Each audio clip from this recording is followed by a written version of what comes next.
The backdrop to all of this insanity is the fight for control of the United States Senate, which would be decided by two runoffs in Georgia tomorrow.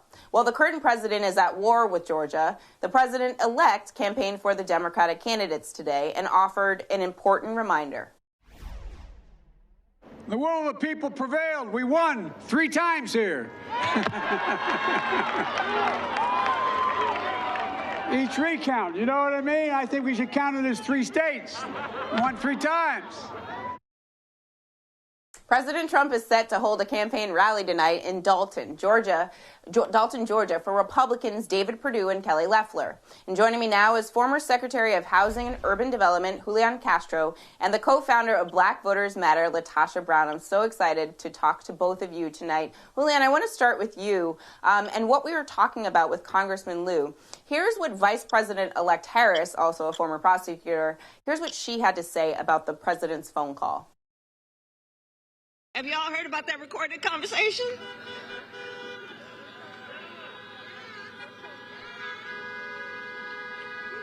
Well, it was, yes, certainly the voice of desperation. Most certainly that.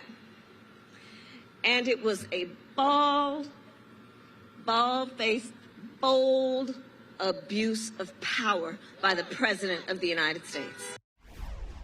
I love when she makes that face, when she's like, did y'all see? That's kind of the face I made as well. Julián, is there a world in which this call does not help Democrats? It feels like this behavior just reminds folks that the president doesn't want this whole election process to be fair. Yeah, I think it reminds Democrats about the stakes of this election, that you have a Republican Party that has completely gone off the rails now with a dozen senators that are willing to undermine our democracy and fraudulently give Donald Trump another term. I mean, you know, if people had written up a novel to describe what's going on, people would have just, that's not going to happen. And here we are, though. And for swing voters, and I know that in a runoff like this, you may have a tiny sliver of people who are actually up in the air about how they're going to vote tomorrow. But for people that are, yeah, I think it really does hurt, because it shows what kind of person Donald Trump is. It shows what kind of fraud he has been. It shows how lawless and dangerous he is. And the fact that you have now Senator Loeffler, I believe, who is saying that she will support that effort, I think it's going to hurt him. Yeah, I'm curious what you think about that. Kelly Loeffler saying that, she's supporting Donald Trump. It seems like she's talking out of both sides of her mouth. She's saying, on the one hand, that I support Donald Trump in the idea that this election was fraudulent and rigged, but also please vote for me tomorrow. And I just don't understand how that is supposed to work. Make it make sense, Julián. I mean, it's just a total cynical ploy. It's what she thinks is, if I'm going to win this runoff tomorrow, I need to juice up the base, get every single person in that Trump base out to vote, and that's the only chance of winning tomorrow. And so, what do? You say, "Yeah, I'm with this guy as he tries to undermine our democracy, even though this is dangerous. It's not going to happen, but it's taking us down a path that may well lead to a successful coup in the future." It is the height of irresponsibility, totally cynical and completely done for political reasons. And I hope that even Republicans there in Georgia, and even folks who may have voted for her, a couple of months ago in November, will reevaluate their support for her because of this, because it really is that big. Yeah, I think that this is a very big deal. Certainly, the integrity of our democracy is at stake. And, you want, no matter what side of the aisle you're on, you want people to have free and fair elections. You want people to have that access. LaTosha, you've been working very, very hard to turn the state of Georgia. We've seen some pretty astounding numbers, frankly. According to Target Smart Voter data analyzed by NBC News, there are over 112,000 people who have voted early or absentee in the runoff election who did not vote in November. And I need an anthropological study on these people because I need to understand who they are and what drove them to the polls now, but not in November. I mean, this is a very interesting group, but how did you do this? I actually understand. Normally, let's think about it. It's been 27 years before Georgia was even considered in the presidential election. Normally, in the presidential election, people say outside the primary, well, it doesn't make a difference because this is a solid red state. When in fact, it's not. It's been a deeply underinvested and unorganized state. And what we see the possibility and the potential when people are organized. And so, what I understand is, when we're looking at in the general election, there are many folks that, they were kind of like on the fence whether their vote would even count as related to the presidential election. But I think since then, when you've seen that voters have made a difference, that there has been a flip in over 27 years, when you're talking to voters that these particular seats will actually be critical when we're talking about COVID relief, and people are literally in such dire straits right now financially and in terms of their future and in terms of health access because of what is going on with the pandemic. I think it raises the stakes. And so people are engaged this time because I think the stakes are higher. While this race is really important for the nation, this is a critical race for Georgia, right? It's not just the two seats for the Democratic Party or the Republican Party. It is for the people of Georgia, who, quite frankly, there are 4 million people who are unemployed right now. When we're looking at, there's a rise in COVID cases. We've had a lack of leadership from the governor's office all the way to the White House. And so people are frustrated and tired. And I think that there is a keen understanding of how these two seats will impact people in this state more so than they felt in the general election. That's so smart in terms of that analysis and understanding that it's people who, Georgia is reliably red historically, and so why would I show up in the presidential? But now that they know that organizers like you are turning the tide, they're more enthusiastic. That makes perfect sense. Over 45,000 of those new voters we're talking about who voted in this runoff are Black. Why do you think that is? I mean, I think that that's a good sign for Democrats, but we'll see how it all shakes out. Where do you see things as they stand? Do you think this is a good sign for Warnock and Ossoff in terms of their ability to win tomorrow night?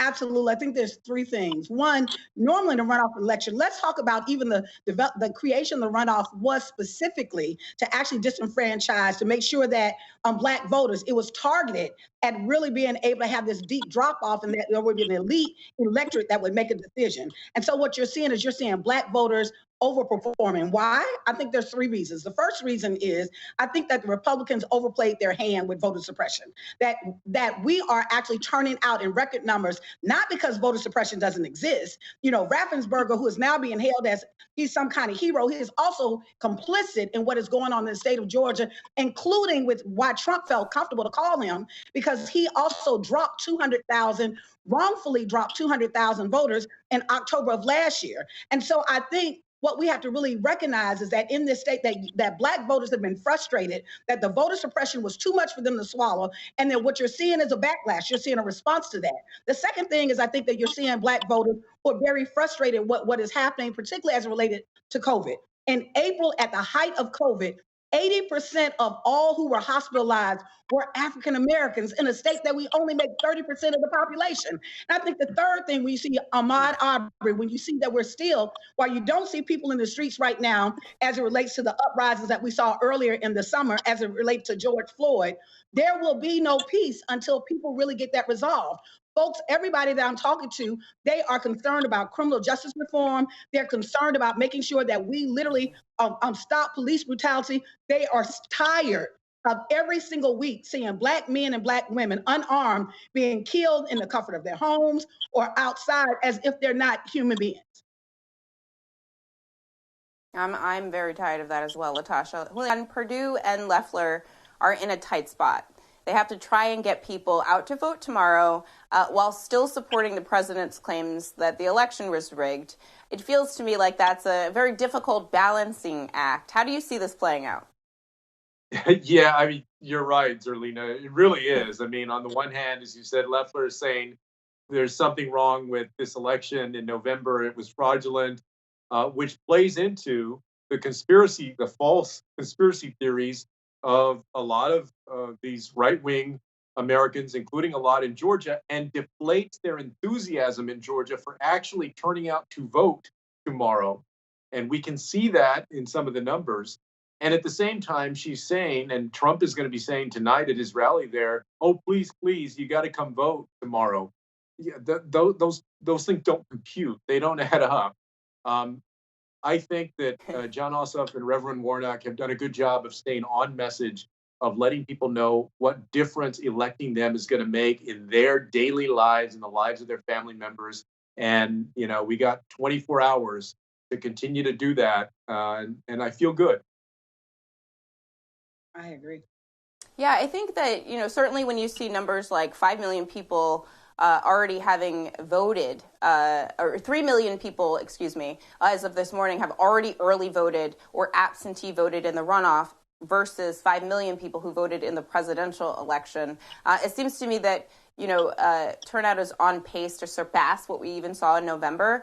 Julián, what does this tell you about Stacey Abrams, organizers like LaTosha, who are working on the ground to organize communities that really just haven't gotten this type of attention before? In Georgia, as you know, 5% of the electorate is Latinx. And so these numbers, all of these numbers add up to a coalition that is proving to be a winning coalition for Democrats and maybe in the future as well.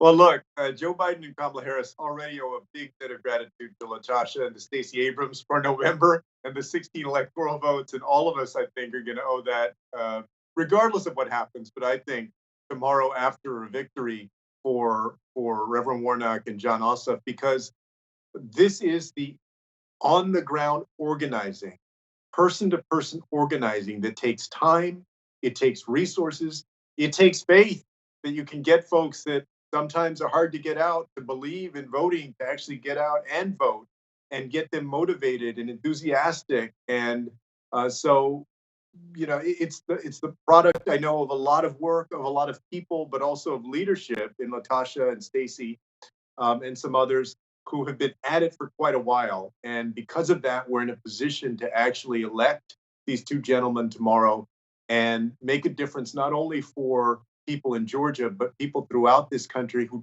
desperately need strong leadership that we can have if Joe Biden has a Senate and a House that are full partners with him in addressing the needs of Americans. I love the big ups to the organizers because I started out as a field organizer for Barack Obama here in the state of Virginia. And so I believe, having had numerous roles on campaigns, that organizing is the hardest and the most important job on the campaign. And LaTosha, in terms of, the COVID bill, it feels to me like it is a fact that Mitch McConnell is the reason why people do not have a payment of $2,000 versus $600. Do you think that is hurting Kelly Loeffler and David Perdue in the state? What are you hearing from voters as you talk to them? Are they aware that it is Mitch McConnell who is blocking their money? They are certainly aware of that, but it's not just Mitch McConnell. Part of it is the Republican Party, that we have to really hold the party accountable for its complicitness in a lot of things. It's easy to make Donald Trump a boogeyman, and he deserves all the criticism that he gets. But also, he has been empowered, he's been coddled, he's been protected by the Republican Party. It's been the same thing with Mitch McConnell. He's been protected by the Republican Party. And so what I think we're going to see is we're going to see a backlash and a response to Mitch McConnell and all those who have been in the way of any progress. How dare they, in a $900 billion bill, the people's money, this is the taxpayers' money, this is our money, to say that we can't get $2,000 when people are being evicted from their homes, folks that literally don't know how they're going to make it going forward.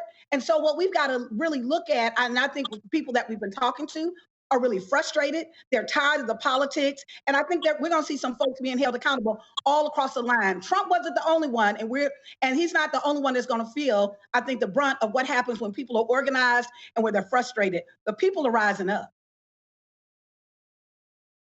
I love when the people have the power, because that's what democracy is all about. It's supposed to be what we do here. But the last 4 years has certainly tested that fact. Julián Castro and LaTosha Brown, thank you both for being here, and please stay safe. We'll be anxiously awaiting the results tomorrow night here on Peacock. Hi, I'm Zerlina Maxwell. Thanks for checking out our channel on YouTube. You can see more from Zerlina by clicking any of the videos on this screen, and make sure you subscribe below to stay up to date on the day's biggest stories. Thanks for watching.